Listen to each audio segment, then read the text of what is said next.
Assalamu alaikum viewers. Welcome to Siasat English News. I am Ayman Omar. Hyderabad Mayor Vijayalakshmi Gadwal said on Friday that Hyderabad has employed a multi-pronged strategy to transform into a climate-resilient and low-carbon city. Interacting with UN Secretary General Antonio Guterres and mayors from various countries on advancing a carbon-neutral, resilient recovery for cities and nations, she said that the city intends to achieve this with the help of its residents, the private sector, stakeholders and development partners. Hyderabad was the only city from South Asia invited to speak at the conference. The mayor said she sought partnership with the world body for the transfer of technical know-how and technology and access to climate funds. We look to the leadership of the UN Secretary General to encourage collaborative action, she said. She said Hyderabad is developing a city biodiversity index, 64,000 hectares of urban forest, and is planting over 5 million saplings to enhance our carbon sinks significantly. She pointed out that Telangana is now a preferred destination for electric vehicles and allied components. Paving way for a unanimous election, the ruling Telangana Rashtra Samiti on Friday decided against contesting the by-elections to Lingojiguda division in GHMC limits on humanitarian grounds.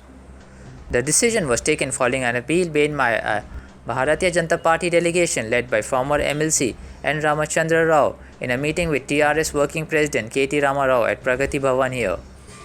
The by-election to the Lingojiguda division was necessitated after corporator-elect from BJP, Akula Ramesh Gaud, died days before the swearing-in ceremony due to the post-COVID-19 complications. The BJP has decided to field Ramesh Gaud's son Akhil Gaud in the by-election scheduled to be held on 30th of April. LB Nagar MLA Sudhir Reddy, late Ramesh Gaud's family members and leaders from both the parties participated in the meeting. On the occasion, KTR said that the untimely death of Akula Ramesh Gaud was unfortunate. KTR also took an initiative called TPCC President N. Uttam Kumar Reddy to request him not to field any candidate for the by-poll on behalf of the Congress and ensure a unanimous election of Akhil Gaud. The Telangana High Court on 16th of April directed an IS officer to undertake social work to avoid penalty imposed on him in contempt of a court case. The officer in question has been asked to serve iftar food to Muslims in the ongoing month of Ramzan to at least 20 persons for 1 week at any mosque. The officer in question is Sayyid Yasin Qureshi, who works for the Excise Department. According to a report published in the Times of India, a single bench had earlier imposed a penalty on Yasin Qureshi, Excise Deputy Commissioner, for not following the court's order to release a Jaggery lorry on time. The officer filed a contempt appeal later. The state's Additional Advocate General J. Ramachandra Rao, who was representing him, informed the court that the officer has no previous contempt record. After hearing the appeal, a bench of Chief Justice Hima Kohli and Justice B. Vijay Sen Reddy decided to drop the penalty, provided the officer serve iftar food to at least 10 persons for 1 week at a mosque. It may be recalled that earlier in an attempt case, the court had asked Nalgonda Collector Prashant J. Patil to do social service at orphanage for 2 hours on weekends for 6 months as a punishment for contempt of court. As the country is witnessing a nationwide surge in COVID-19 cases, the migrant workers are fear-stricken in the anticipation of another lockdown. Thousands of them are moving back to their native places in cars, lorries and trains. In the Telangana state, an estimated 30 lakh workers are employed in the Greater Hyderabad Municipal Corporation limits. They are working in the construction sector, bars, restaurants, hotels, plywood companies, chemical companies, and so on. In the past few days, a larger number of migrant workers have left the state. At the same time, the workers hailing from the Telangana state employed in Maharashtra and Gujarat are coming back to their native place. A similar trend was also witnessed in the case of migrant workers from the states of Bihar, Uttar Pradesh, Bengal, Odisha, Rajasthan, Madhya Pradesh, Karnataka, and other states. There is a sense of panic and the workers are afraid of losing their means of livelihood to the pandemic again. Last year, lockdown has instilled a fear of similar hardships. Voting for Nagarjuna Sagar Assembly by-poll in Telangana began on Saturday morning amid tight security.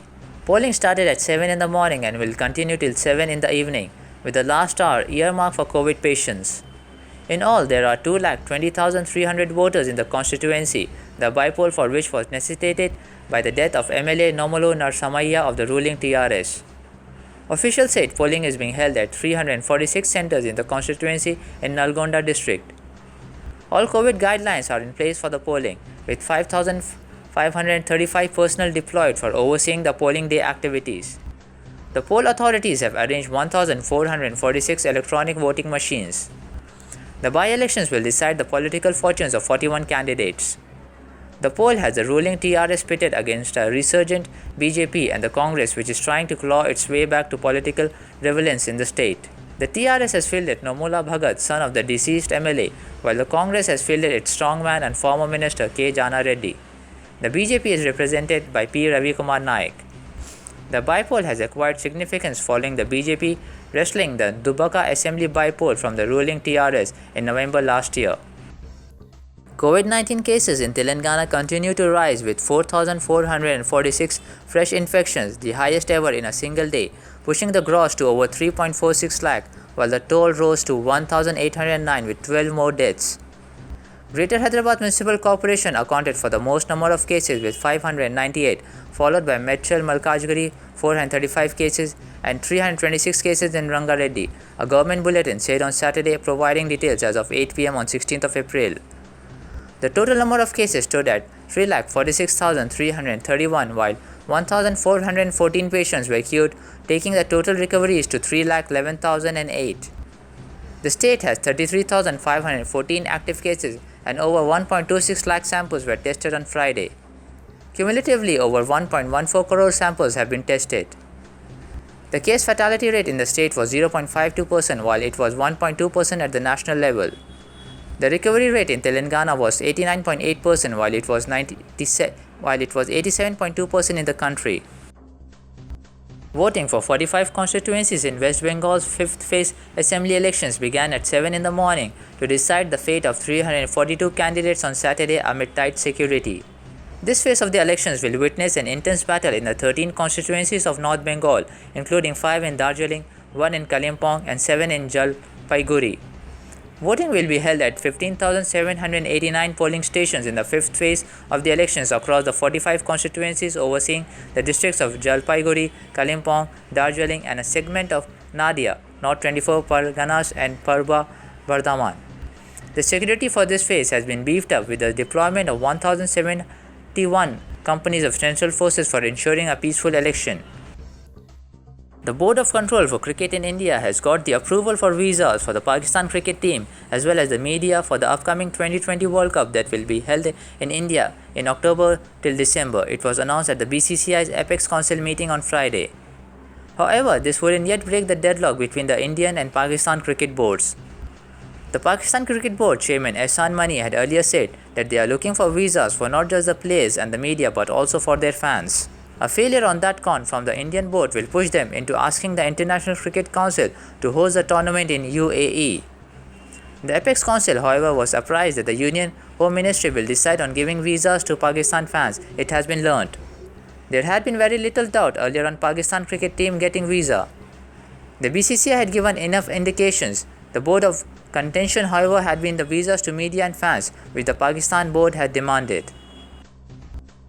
German Chancellor Angela Merkel announced that she had received her first dose of the AstraZeneca COVID-19 vaccine.